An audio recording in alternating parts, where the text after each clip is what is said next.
स्वागत है दोस्तों, एक बार फिर से आपके अपने YouTube चैनल नैतिक पथ क्लासेस पर एक अपडेट लेकर आए हैं। और अपडेट CPL और LCLO से रिलेटेड है ये अपडेट।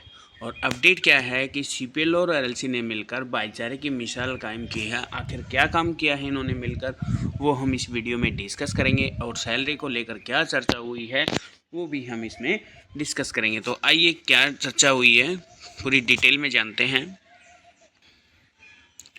तो भाईचारे की मिसाल इसलिए कायम की है, आप सभी को पता है जितने भी CPL और LC हैं कि आज पलवल में मीटिंग हुई थी।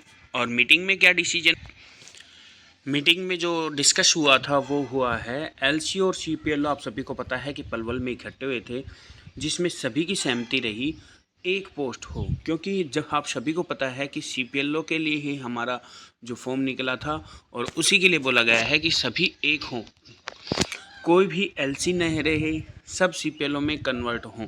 यानी कि CPL ने भी आवाज़ उठाई है कि LC को CPL में कन्वर्ट किया जाए, क्योंकि जो गवर्नमेंट ने फॉर्म निकाले थे या जो वैकेंसी निकाली थी वो CPL की निकाली थी। सरकार ने एक ही पोस्ट को दो भागों में बांटा, जो गलत है। आप सभी को पता है कि एक पोस्ट थी लेकिन दो टुकड़े कर दिए गए इस पोस्ट के, आस्क और LC में, जो कि सरासर गलत है। साथ ही में दो हाई लेवल नेगेटिव मार्किंग के साथ एग्ज़ाम लेकर और फीस 1000 रुपये थी। आप सभी को पता है कि दो लेवल पे आपके एग्ज़ाम हुए थे, स्टेज 1 और स्टेज 2, और उसमें भी नेगेटिव मार्किंग थी। और जो सेकंड लेवल था वो इतना टिपिकल था कि काफ़ी सारे कैंडिडेट्स क्लियर भी नहीं कर पाए थे ये एग्ज़ाम, और उसमें नेगेटिव मार्किंग भी थी। और सबसे बड़ी बात दोस्तों, इस फॉर्म की जो फ़ीस थी वो 1000 रुपये आपसे ली गई थी। शायद ही ऐसा कोई फॉर्म होगा जिसमें 1000 रुपये किसी गवर्नमेंट जॉब के लिए फ़ीस ली जाती है। लेकिन सबसे ज़्यादा जो फ़ीस होती है वो जर्नल की होती है, बाकी सबकी सेम होती है। लेकिन इसी में किसी प्रकार का कोई भी छूट नहीं दी गई थी किसी भी कैंडिडेट को, चाहे वो SC हो या BC हो, सभी को एक समान रखा गया था और सभी को 1000 रुपये फ़ीस के लिए बोला गया था। ऑफ़र लेटर में 6000 मेंशन किया गया है। ऑफ़र लेटर जो रिसीव हुआ था रिजल्ट के बाद, उसमें जो सैलरी सिर्फ बताई गई थी वो 6000 मेंशन की गई थी। और जीरो सैलरी, जीरो किसकी, LC को कुछ भी नहीं बताया गया था, बस कमीशन बेस बताया गया था, इनकी कोई भी सैलरी नहीं होगी।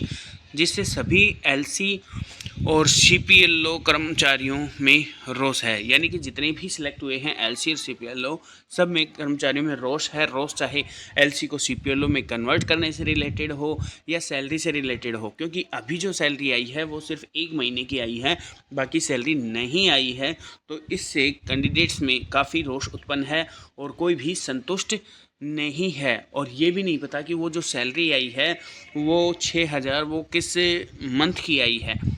और हमें जो काम करते हो गए वो मार्च से कंटिन्यू काफ़ी कैंडिडेट्स काम कर रहे हैं, मार्च, अप्रैल, मई, जून, और अभी जून भी ख़त्म होने वाला है। आज हो गई है 23 तारीख और इसमें सिर्फ 7 दिन ही बचे हैं, फिर जून भी ख़त्म हो जाएगा।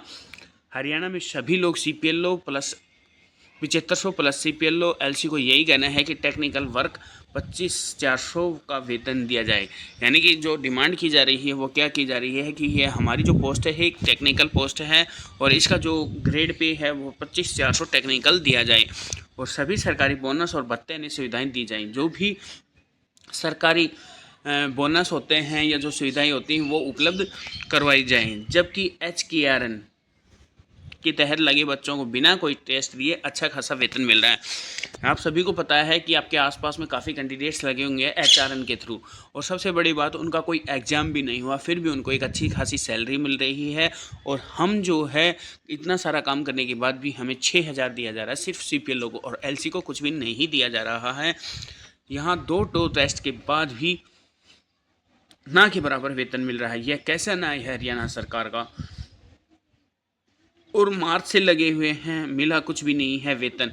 और आप सभी को पता है कि हमारा जो रिज़ल्ट है वो 10 मार्च को आया था। उसके बाद काफ़ी कैंडिडेट्स को ऑफिस बुला लिया गया था और उनसे काम सिखाया गया था, पब्लिक डीलिंग करवाई गई थी और वो काम ही कर रहे थे। लेकिन अभी तक सैलरी जो है वो सिर्फ 1 मंथ की आई है, 6000 रुपये। और जो वेतन हमें कितना मिलना चाहिए, जो सैलरी का डिस्कशन हुआ है वो ये हुआ है कि हमें अप्रैल, मई, जून का वेतन मिलना चाहिए। और पिछले 14 जून से आज तक कैंप लगाया। आप सभी को पता है कि परिवार पहचान पत्र के कैंप आयोजन किए गए थे जो हरियाणा सरकार के क्रेडिट विभाग के द्वारा 14 से 22 जून तक, और इनमें सभी एलसी और सीपीएलओ ने पार्टिसिपेट किया था इस कैंप में आयोजन में, और इस भीषण गर्मी में उन्होंने ये कैंप लगाए थे फैमिली आईडी को लेकर। भीषण गर्मी में आप सभी से निवेदन है कि हमारी मांगों को पूरा किया जाए, पीएम से सीएम तक हमारी मांग और आवाज़ को पहुंचाया जाए।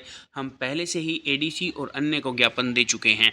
ऐसा बोला गया है कि जो अपने हक है उसके लिए सीएम और पीएम को अपनी आवाज़ पहुंचाई जाए। और इससे पहले आप सभी को पता है कि हर ब्लॉक्स और हर डिस्ट्रिक्ट से एडीसी और अन्य अधिकारियों को ज्ञापन दिए जा चुके हैं, लेकिन अब तक कोई सुनवाई नहीं हुई है। इसलिए बोला गया है कि आप सभी एकता में रहें और CALU संगठन का साथ दें। धन्यवाद, ऐसा बोला गया है। तो दोस्तों, ये एक पहल की गई है अपने हक के लिए, सरकार तक अपनी आवाज़ पहुंचाने के लिए, क्योंकि आज को आप सभी को पता है इस बेरोज़गारी के समय में 6,000 रुपये में खर्चा चला पाना किसी कैंडिडेट्स के लिए काफ़ी कितना मुश्किल है। और दोस्तों सोचिए, जो मैरिड बंदा है और वो 6,000 रुपये में कैसे मैनेज कर पाएगा। इसलिए जो है वो सैलरी की लगातार डिमांड उठाई जा रही है, और डिमांड उठाई जा रही है LC को CPLO में कन्वर्ट किया जाए, क्योंकि सभी का जो एग्ज़ाम है वो सेम हुआ है, सेम सेंटर था, सेम पेपर था, और मार्क्स जो हैं वो काफ़ी सारे कैंडिडेट्स ऐसे हैं जिन LC भाइयों के CPLO से भी ज़्यादा मार्क्स हैं, लेकिन गवर्नमेंट्स ने उनको LC बना दिया। तो आखिर किस वजह से बनाया गया है ये भी अभी तक नहीं पता लग पाया है, लेकिन बस एक गुहार की जा रही है गवर्नमेंट से कि सभी को जब CPLO की पोस्ट निकली थी तो सभी को CPLO बनाया जाए। दोस्तों, अगर आपको ये वीडियो अच्छी लगी हो तो प्लीज़ चैनल को लाइक से सब्सक्राइब कीजिएगा। थैंक यू दोस्तों। अगर आप कोई सुझाव देना चाहते हैं तो आप हमें कमेंट्स के माध्यम से दे सकते हैं। थैंक यू दोस्तों।